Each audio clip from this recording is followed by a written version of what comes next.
प्रतियोगी परीक्षाओं की तैयारी करने वाले प्रिय विद्यार्थियों नमस्कार।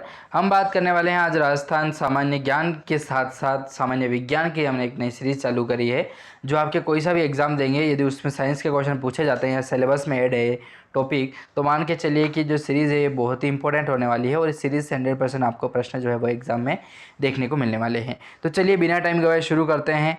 और पीडीएफ डाउनलोड करना चाहते हैं तो लिंक जो है वो आपको डिस्क्रिप्शन में दिया गया है, जल्दी से जाइए पीडीएफ को डाउनलोड कीजिएगा। चलिए प्रश्नों की ओर बढ़े तो 680 प्रश्न जो है इससे पहले वाले वीडियो में हमने बात किए थे। बाकी क्वेश्चन जो है वो आगे की ओर बढ़ते हैं और बात करते हैं।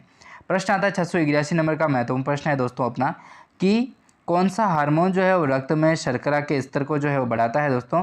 तो ग्लूकागोन जो हार्मोन है उसका नाम आता है, ठीक है। ग्लूकागोन आपने एक वो वीडियो भी देखा हो यदि एड का, जिसमें ग्लूकोन को एक वो नली डाल के सिर से जूस पी रहे होते हैं सूरज प्रभु अपने तो वो ये उसी आधार पे जो है तो मान के चलिए कि कौन सा हार्मोन ऐसा है जो रक्त के शर्करा स्तर को बढ़ाता है दोस्तों। मान के चलिए ऐसे प्रश्न ही आपको एग्जाम में देखने को मिलने वाले हैं। जैसा कि इससे पहले वाला वीडियो में मैंने आपको बताया था ये प्रश्न 680 नंबर का कि कौन सा हार्मोन रुधिर में शर्करा के स्तर को कम करता है दोस्तों, तो इंसुलिन हार्मोन था। और कौन सा हार्मोन रक्त में शर्करा के स्तर को बढ़ाता है तो ग्लूकागोन हार्मोन का नाम आता है, ठीक है। चलिए 682 नंबर का प्रश्न है कि मस्तिष्क के किस भाग को हेडमास्टर ग्रंथि कहा जाता है दोस्तों। तो हाइपोथैलेमस ग्रंथि जो है उसको ही हेडमास्टर ग्रंथि के नाम से जाना जाता है। अगला प्रश्न है 683 नंबर का प्रश्न है अपना कि मानव शरीर की सबसे छोटी अंतःस्रावी ग्रंथि कौन सी है, तो पीयूष ग्रंथि का नाम आता है, ठीक है। मानव शरीर की सबसे छोटी अंतःस्रावी ग्रंथि की यदि बात करें तो सबसे छोटी हो जाएगी आपकी कौन सी, पीयूष ग्रंथि। अगला प्रश्न 684 नंबर का प्रश्न देखें तो प्रश्न है आपका कि कौन से विटामिन वसा में घुलनशील हैं, तो विटामिन का नाम आता है एडक, ठीक है। याद रखिएगा ADEK, vitamin A, vitamin D, vitamin E, vitamin के, ये जो है विटामिन दोस्तों ये वसा में घुलनशील विटामिन होते हैं। रेटिनॉल का वैज्ञानिक नाम भी यदि हम बात करें तो बहुत ही महत्वपूर्ण नाम यहाँ से आपको एग्जाम में पूछे जाते हैं। और ये जो लिस्ट है दोस्तों ये मैं आपको पूरी की पूरी प्रोवाइड करा दूंगा अगले वीडियो में, ठीक है ना। विटामिन से संबंधित कोई भी प्रश्न आपका बाहर नहीं जाएगा, ठीक है। चलिए अगला प्रश्न देखें तो प्रश्न है 685 नंबर का कि कौन सा हार्मोन जो है वो कार्पस ल्यूटियम के विकास को प्रेरित करता है जिससे प्रोजेस्ट्रॉन का जो है वो स्त्रवण होता है दोस्तों।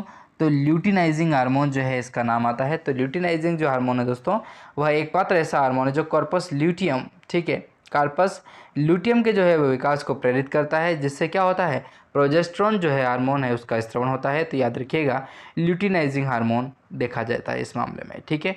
चलिए अगला प्रश्न देखिए 686 नंबर का, हाँ स्त्रवण होता है तो ल्यूटिनाइजिंग हार्मोन।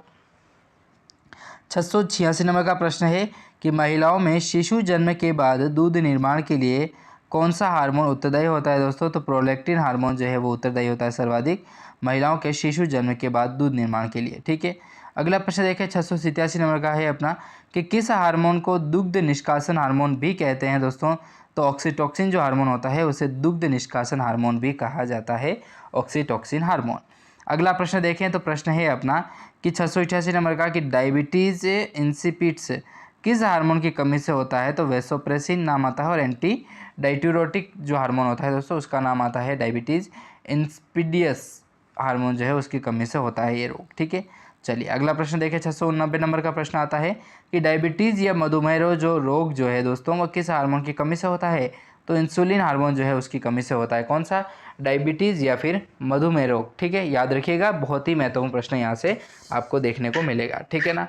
हाँ थोड़ा सा पानी पी लेता हूँ यदि परमिशन हो।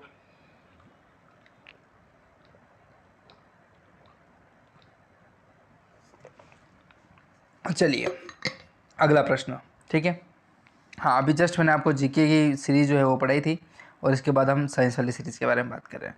690 नंबर का प्रश्न है आपका कि कौन सी ग्रंथि को मानव शरीर की तीसरी आँख, मस्तिष्क की रेत अथवा जैविक घड़ी भी कहते हैं दोस्तों। तो पीनियल काय ग्रंथि जो होती है उसका नाम आता है। ऐसी कौन सी ग्रंथि है जो मानव शरीर की तीसरी आँख भी कही जाती है, मस्तिष्क की रेत भी कही जाती है और जैविक घड़ी भी उसको जाना जाता है। तो पीनियल काय जो ग्रंथि होती है दोस्तों उसको याद रखिएगा आप, ठीक है। चलिए 651 नंबर का प्रश्न आता है अपना कि कौन सा हार्मोन अपरा अर्थात प्लेसेंटा जो है उसके द्वारा स्रावित होता है जो संतान के जन्म के समय सहायक हार्मोन के रूप में कार्य करता है दोस्तों। तो रिलैक्सिन हार्मोन याद रखिएगा, रिलैक्स होते हैं इसीलिए अपन, तो रिलैक्सिंग हार्मोन होगा, ठीक है। अपरा या प्लेसेंटा जो है देखो, एक तो रिलैक्सिन हार्मोन होता है जब स्त्रवण होता है या फिर जब शिशु जन्म ले रहा होता है, ठीक है। तो रिलैक्सिन हार्मोन होता है तभी तो वो जो महिला है वो रिलैक्स हो जाएगी, ठीक है। मतलब इस तरीके से याद रखिए, जबकि उसका जो महत्व है साइंस में बहुत ही बड़ा है, ठीक है ना।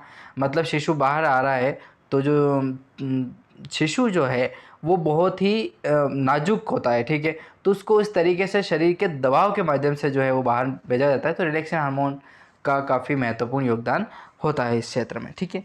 तो ये महत्वपूर्ण प्रश्न थे दोस्तों। अगले वीडियो में अगले क्वेश्चंस।